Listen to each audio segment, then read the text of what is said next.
பஞ்சாயத்து ராஜ் அமைப்பு பற்றி பார்க்க போகிறோம். பஞ்சாயத்து ராஜை பற்றி குறிப்பிடும் அரசியல் விதி நம்பர் 40. பஞ்சாயத்து ராஜுக்கு முதலில் அடிக்கல் நட்டப்பட்ட ஆண்டு 1959 அக்டோபர் 2. பஞ்சாயத்து ராஜ் அமைப்புக்காண்டி அமைக்கப்பட்ட குழுக்கள் என்பது முதல் பல்வந்தராய் மேத்தா கமிட்டி 1957 3 அடுக்கு பஞ்சாயத்து முறையை குறிப்பிடுகிறது. இரண்டாவதாக அமைக்கப்பட்ட குழு அசோக் மேத்தா கமிட்டி 1977 ஆண்டு அமைக்கப்பட்டது. மூன்றாவது அமைக்கப்பட்ட குழு GVK ராவ் குழு 1985 ஆண்டு அமைக்கப்பட்டது.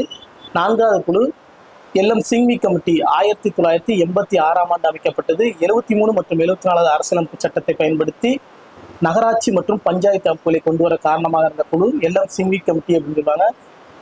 இக்கமிட்டியின் பரிந்துரை ஏற்று தான் பஞ்சாயத்து ராஜ் மற்றும் நகராட்சி முறை அமைப்பு கொண்டு வரப்பட்டது. தமிழ்நாடு பஞ்சாயத்து ராஜ் சட்டம் 1994 ஆண்டு கொண்டு வரப்பட்டது. பெசா சட்டம் 1996 ஆண்டு கொண்டு வரப்பட்டது. பழங்குடியின பகுதி SC ST மக்கள்